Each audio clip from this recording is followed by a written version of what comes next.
Hello everyone, this is Warhawk Beyond 2040 and welcome to another edition of the movie review series. And today I am going to be talking about the latest installment for the MCU, The Fantastic Four, The First Steps, which came out this year in 2025. And this marks, from a historic point of view, the first ever appearance of the Fantastic Four in the MCU after Marvel Studios acquired the rights of the franchise from Fox. So the Fantastic Four are now officially part of the MCU, and I've just been to see it. And I am not going to hold anything back from you guys. I'm going to put it all out there, and I'm going to say exactly how I feel. And I can honestly tell you now, after watching it, after more than 20 years, we have finally got it right. I mean, my God, I have been waiting for a classic Fantastic Four movie for so many years, and we finally got it. So, ladies and gentlemen, we did it. Our patience, our tolerance, everything has paid off. This was definitely well worth the wait. And the question is, did the Fantastic Four, the first steps, deliver? You damn right it did, and more. Because anybody who knows me personally or has followed the channel, has followed a number of different contents, knows I'm a big fan of the Fantastic Four. They are my favourite team from Marvel Comics. I love the Avengers, I love the X-Men, but I have always been a huge fan of the Fantastic Four since the first day I watched the 1967 cartoon on Cartoon Network back in the early 90s. And I've pretty much seen every form of animated media of the Fantastic Four, from the 67 run to the 1978 run to the 90s run, which for me is the best of all, and the 2007 run. And although the Fantastic Four cartoons have always been very good, with live action, maybe not so much. Now, we did have a film come out in 1994, but that was more like for television, and it had a really low budget and it's very dated, but it's out there and it's pretty decent, in terms of comic book accuracy. They got it more right there, but it wasn't really a cinematic film in the traditional sense. It was something I believe was made for television. Now, fast forward to the 2000s, I saw the first Fantastic Four film with my best friend, and yeah, it wasn't that great. It was okay, but it wasn't my Fantastic Four. It wasn't the Fantastic Four I grew up with, watching the cartoons or reading the comic books. And then we had Rise of the Silver Surfer, which I did not see at the cinema. I bought it on DVD and it was terrible. Even though I'm a huge fan of the Silver Surfer, as awesome as he looked and as well portrayed as he was, yeah, even he couldn't carry that film. And the whole thing was a car crash. Disappointment of that entire movie was, of course, Galactus being a huge goddamn cloud. Oh boy. So that film was terrible.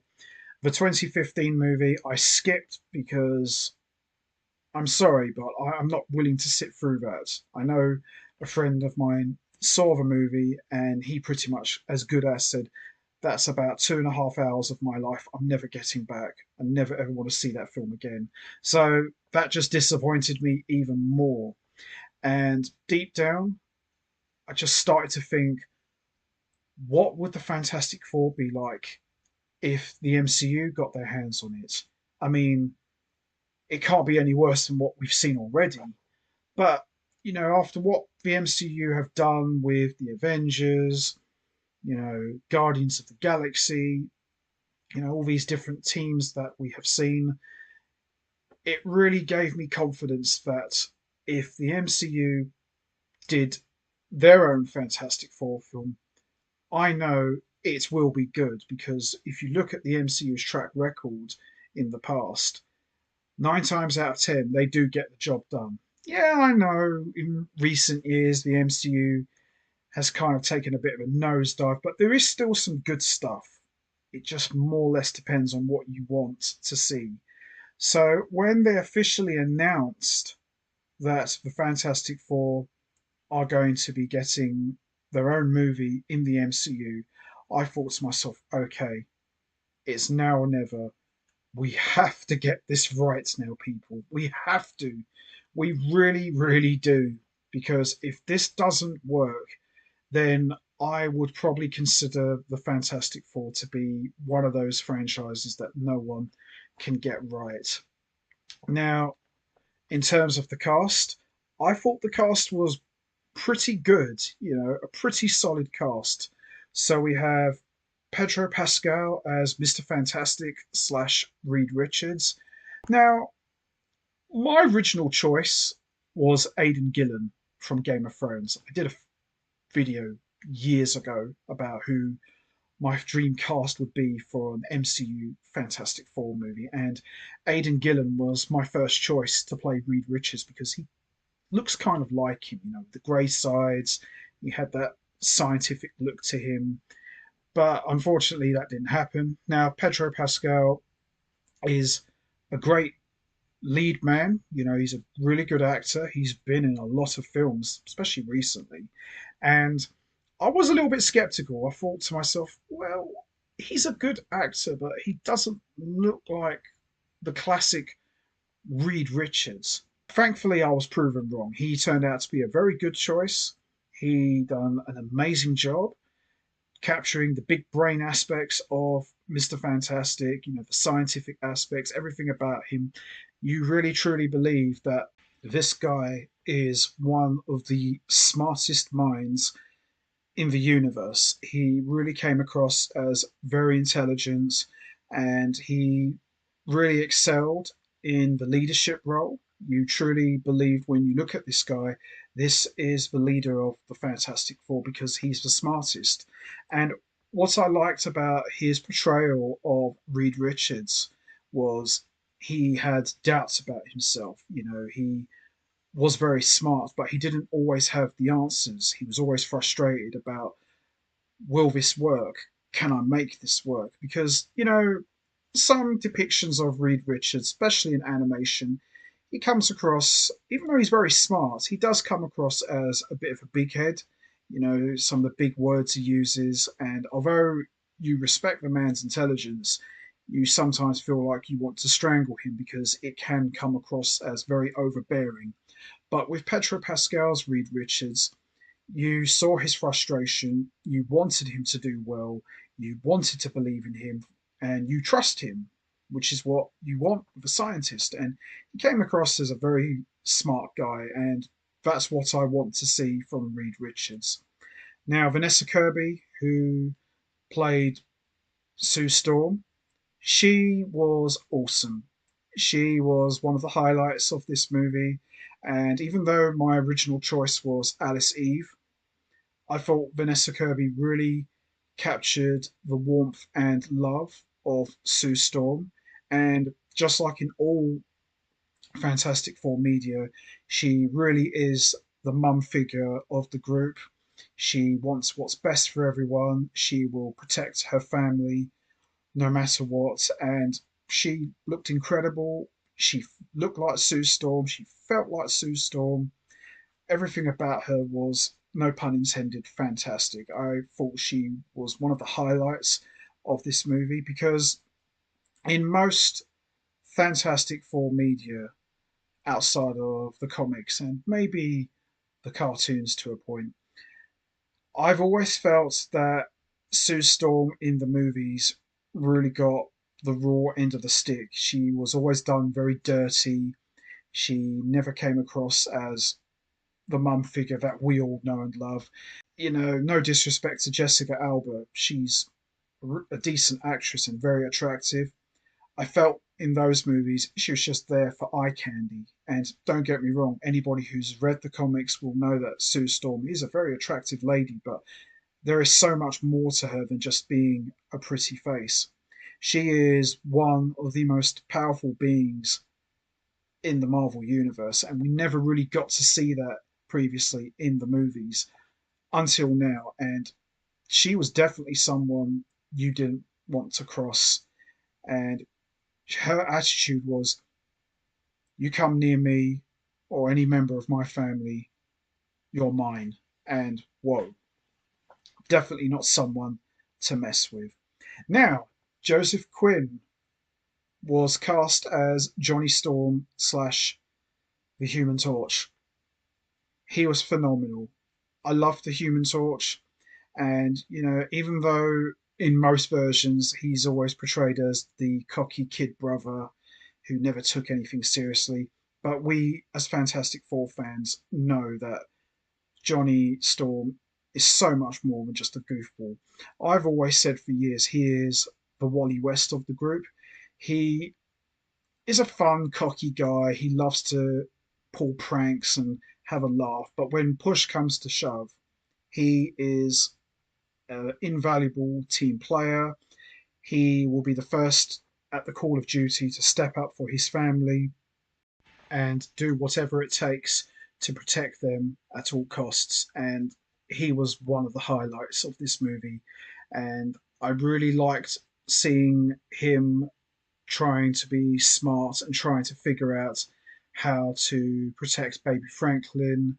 And, you know, one thing about I liked about the Human Torch in this movie, we really got to see his powers showcased to the fullest. We really got to see how powerful he can be when he's the Human Torch. I just thought he was brilliant in this movie, and he really did feel like the Johnny Storm I know. Yes, he loves his girls.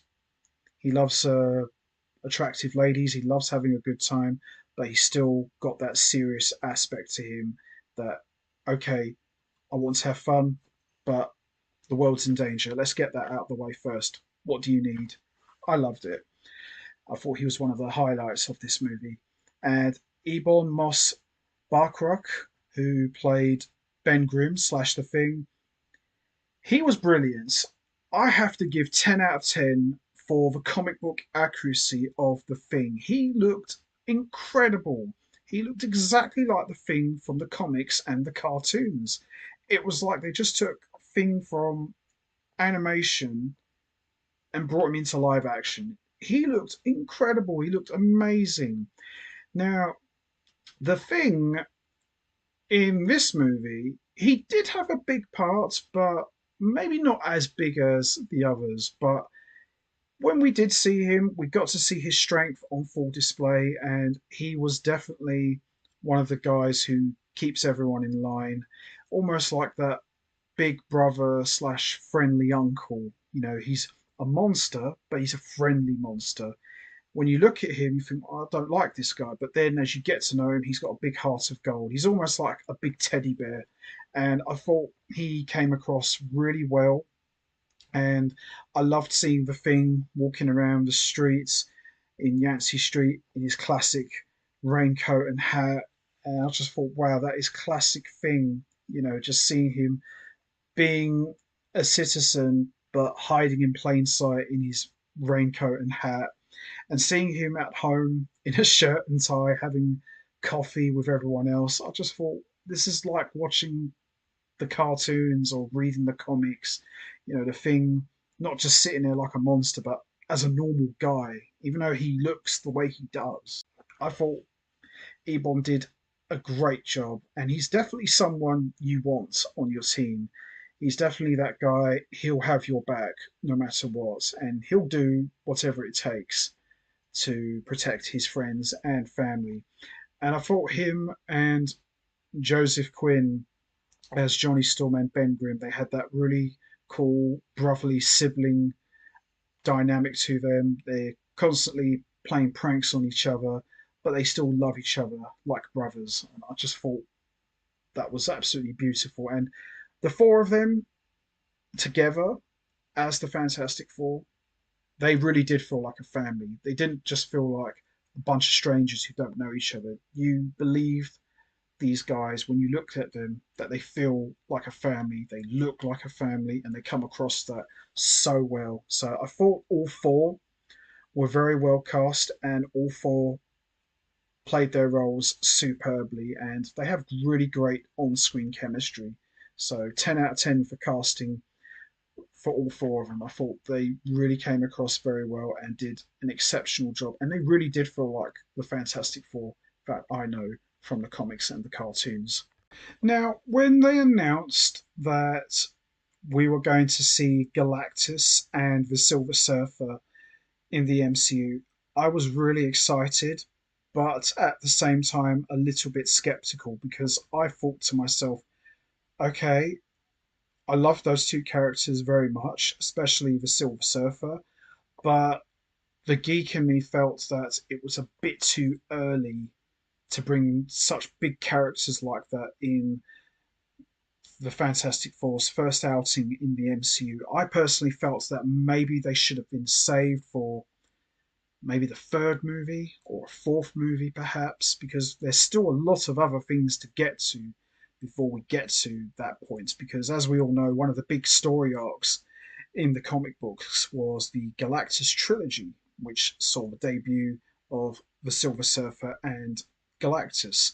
And of course, you know, the image of Galactus being a giant dark cloud still leaves a very bad taste in my mouth and conjures up a lot of bad dreams because I was really disappointed.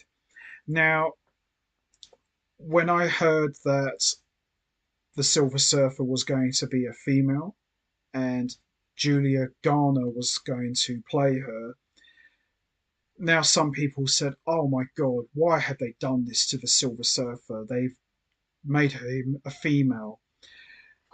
I can see why people would think that, but if you're a comic book geek like me, you would know that there is a female Silver Surfer out there. If you go back to the 2000s run, Earth X, Shalabal was the herald for Galactus in that universe. She wanted to be with Norrin Rad, and Galactus gave her the power cosmic and became a female equivalent of the Silver Surfer. And I believe at one point in the comic books, he had both Norrin Red and Shalabal as his heralds. So I didn't have a problem with that because if you're a comic book geek, you would know that this is already a thing in the comic books. It's a different universe. So I had no issues with that. Julia Garner as the Silver Surfer, she looked incredible. Although I felt that her character was maybe a little bit underdeveloped, I think maybe we should have got to know her a bit more. But the development they did give for her, I was quite happy with. I thought she did a really good job. Although I do feel that Doug Jones in the previous Fantastic Four movie, he felt more like the Silver Surfer I know. And obviously, Lawrence Fishburne provided the voice for him. He brought that quiet, calm quality to him. Julia Garner as the Silver Surfer, I felt she was great. I was hoping for maybe she would have a much bigger role, but what we did get, I had no problem with it. But I thought she was really good. She done a great job as the Silver Surfer, and when you first see her, she does come across as quite intimidating. But then as you get to know her more, you can tell that she's very conflicted, just like our Silver Surfer. And, you can tell that she's just doing her job, but deep down, there is a good person under there. And I thought she delivered a very fine performance. Now, this is the one you've all been waiting for me to say. Let's talk about it. Galactus. I'm a huge fan of Galactus. And as I said earlier, anybody who knows me knows how I felt about how Galactus was depicted in Rise of the Silver Surfer. Well, I'm going to say for Galactus, we got to see him in his proper form. We got to see him in all his gigantic glory. The budget for the CGI was definitely well spent. If they borrowed extra money to pull off Galactus, money well spent. This was the Galactus that I had been wanting to see in live action for years, and it didn't disappoint at all. It was definitely well worth the wait, and he looked incredible. The whole reveal when the Fantastic Four went up into space to meet him, oh my god, his whole presence was larger than life. We got to see him in his massive chair, the big booming voice provided by Ralph Ineson. Holy smokes, he really came across as a god, as Galactus should be. My goodness. And 10 out of 10 for comic book accuracy. No dark clouds in sight. That's what I kept saying in the cinema. No dark clouds. This is the proper Galactus. This is what we should have got years earlier. But wow, ho, ho, ho, ho, ho. He was scary. And I remember that scene where they're all standing there in their spacesuits and everyone's just staring at this black thing, and you just think, okay, where is he?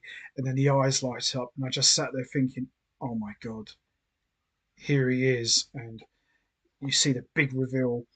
I've got to say that is one of the greatest reveals I have ever seen for a comic book movie. Not talking about for DC or Marvel, just in general.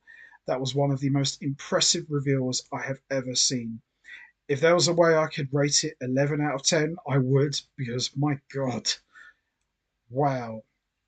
And he came across as a legit monster. And you look at him, you think, okay, I don't want this guy to ever come to our world because he is so scary. And he really came across as all powerful and a legit giant. Now, in terms of the plot, I thought they did a really good job not going into the origin because we all know the origin already. They go up into space to get hit by the cosmic ray storm and acquired powers. Obviously, we do see that in flashback. We see all of them going up into space. We don't necessarily see their ship get hit by the cosmic storm, but we can hear it like over the radio. Oh my god, we've just been hit by cosmic rays, and we see them get powers. So I thought that was a good move, not going into the origin again because it's been done already. So this film, it's set 4 years after they went into space. So they have been the Fantastic Four for 4 years. We had this little cool montage of all of their adventures, all of the villains they faced, villains like the Mole Man, who had a little role in this movie. And I love the homage they paid to issue 1 of the Fantastic Four, where all 4 of them are fighting a big giant mole monster coming out of the ground. That was great. We saw them battle Red Ghost and his monkeys. We pretty much got like this little 4 or 5 minute montage of everything they have done since becoming a team. So I thought that was done very well. And I love the 60s aspect to it. They really pushed hard for that retro look, which is what I've always wanted in a Fantastic Four movie, that whole 60s old school retro atmosphere to it. Because when I watched the movie and I see the buildings and the technology, it was very 60s futuristic, almost like the Jetsons, especially with the music and stuff. I loved it. I really loved it, and I thought this is what we should have got years ago, you know? And it really felt like a different world, and it is a different world. It's Earth 828. So it's a very different universe. It's very 60s retro sort of world, but I loved it. It was really good, and it was so old fashioned, but in a good way. And Michael Giacchino's soundtrack was absolutely incredible. Some of it sounded like a cross between the first Gladiator movie and Batman Mask of the Phantasm, especially where the choral and choir parts, it was very, oh, it was very operatic, and I thought that came across really well. The themes for Galactus and the Silver Surfer were very chilling and very majestic, and they really felt larger than life. Unbelievable score. John Ottman did a great job with the Fantastic Four scores on those two films. For me, that was probably the only good thing about those two films, but I thought Giacchino's score was different, but at the same time, very epic sounding. I thought it came across really powerful. And there were some really great scenes in this movie. One of my favorite scenes was when Sue Storm went into labor and they were in the ship trying to get back to Earth, and the Silver Surfer was hot on their tail trying to get to Sue Storm and the baby. I thought, wow, incredible stuff. And at one point, it looked like the Silver Surfer almost got Sue Storm and the baby, but thankfully that didn't happen. And Galactus's reason for sparing Earth was interesting. He pretty much put it out there to read, I'll spare your world in exchange for the boy's life. Because all throughout the film, it's hinted that baby Franklin is all powerful and he's like supposed to be one of the most powerful beings in the universe. How that's going to play out in the MCU, that is going to be really interesting. And obviously, Sue is concerned that I don't want our baby to grow up to be a monster or this all powerful god. And Reed like reassures her, look, he's our son. Nothing bad is going to happen to him, I promise. But wow, emotional stuff, powerful stuff, really good. And there were little clues to a certain Latvian native. So we got some little clues to Latveria. Obviously, we didn't see Doctor Doom, but we know he's there. More on that in a moment. But I like that there's little clues that, okay, we know he exists in this world. We probably won't see him, but we know he's there. So they obviously are planting the seeds for Doctor Doom's eventual arrival. More on that in a moment. But by and large, I thought this entire movie was excellent. The race to protect baby Franklin was very emotionally charged. It really felt like a roller coaster. But there's one little bit that I wouldn't say annoyed me, but I felt that they could have got around that in a different way. I felt the final moments of the battle between the Fantastic Four and Galactus. I mean, he just pretty much got shoved into another dimension, which is clever. But I thought, really, that's it? I was hoping for a bit more. Maybe Reed could have like got one of Galactus's weapons, like he did in the comics and cartoons, and threatened to use it against him as a bargaining chip. Right, if you leave this world, I'll spare you, but if you don't, I'm going to use this sort of device on you. You know, I forget what they called it. I think it was the nullifier. I think it was, which was a weapon that Galactus greatly feared. But just shoving him into a wormhole into another dimension was a little bit anticlimactic.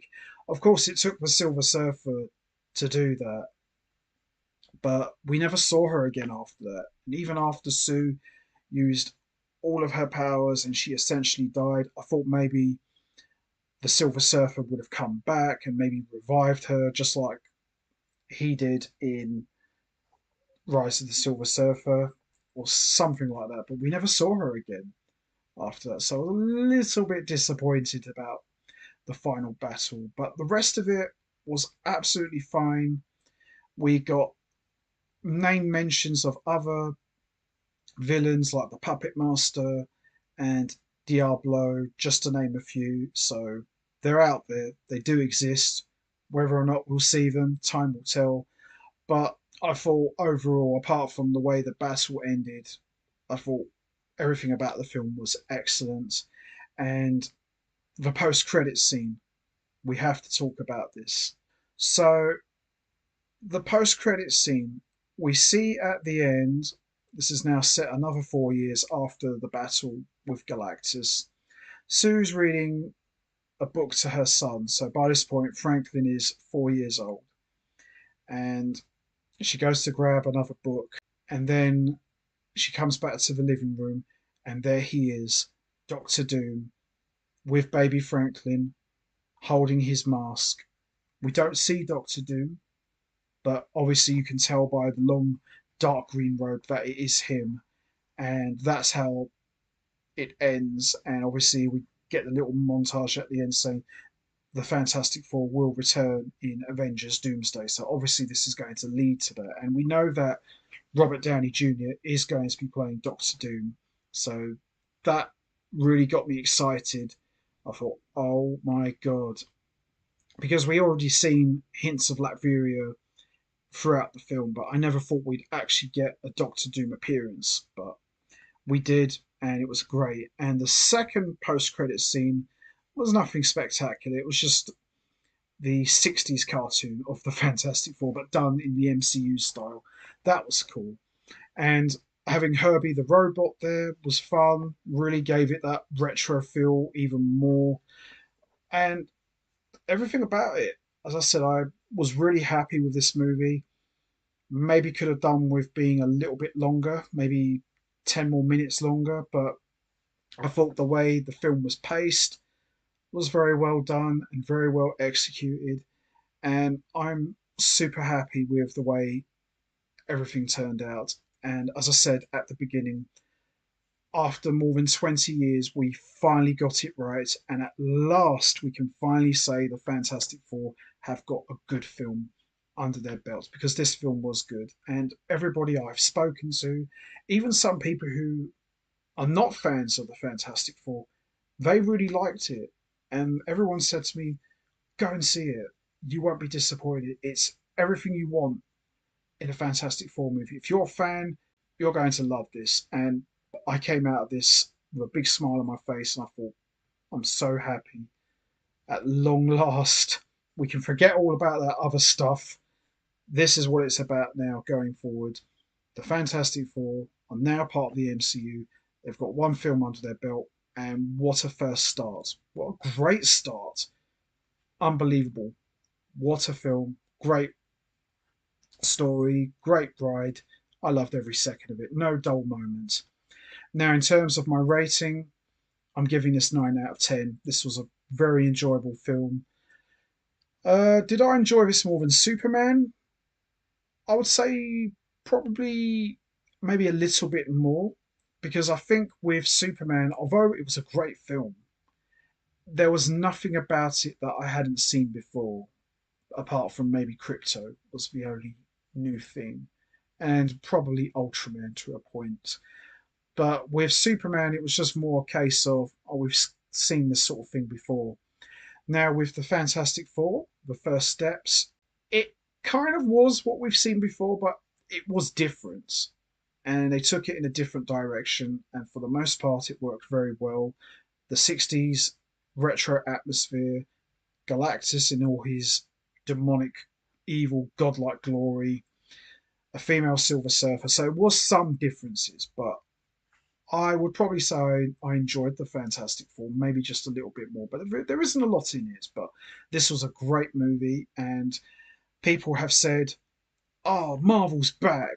I don't know if Marvel's back, but with this movie, they're on the road to the right path once again. Time will tell if they are back, but I think with this one, they're off to a good start. So they're on their way to redemption, to getting back to what they do best. And, with the Fantastic Four, they're off to a very good start. I really enjoyed this one a lot. I wouldn't say they've got their mojo back. I think we've got a little bit more to go before we can say that. But if this is going to be the start of good things to come, then they're doing the right thing. They're doing their job. But yeah, as I said, I'm giving this a 9 out of 10. Very enjoyable. Everyone was well cast. Everyone looked the part. Everyone played their part. Galactus in his proper form. Silver Surfer looked great. The atmosphere, the music, yeah, the story, everything about it was boom, boom, boom. It was absolutely brilliant. Very enjoyable. Probably one of the best comic book movies this year thus far, in my opinion. This was so much fun. And, I did get a little bit worried. I thought they're not going to really kill off Sue this early, but thankfully that didn't happen. And Franklin healed his mum. So obviously that story is going to be addressed even further down the line when we get to Avengers Doomsday and Avengers Secret Wars. But overall, this was a lot of fun. I loved it. So anyway, that's going to be it from me. I'm going to wrap this up now. What did you guys think of the Fantastic Four, the first steps? Did you enjoy it? Who was the standout person for you in the cast? Was it the Human Torch? Was it the Thing, the Invisible Woman, or Mr. Fantastic? How did you guys feel about seeing Galactus in his proper form? Were you really pleased about that? How did you guys feel about the female Silver Surfer? Were you okay with that? What do you think that was all about in the post-credit scene with Doctor Doom? What was he doing there? Do you think we'll get that addressed somewhere along the way towards Avengers Doomsday? You know what to do, guys. Hit the like button, hit the subscribe button, leave your thoughts and comments down below, and I will see all of you next time for another edition of the movie review series. So until then, take care, everybody, and stay safe. And once again, as always, much appreciated. Thanks for listening.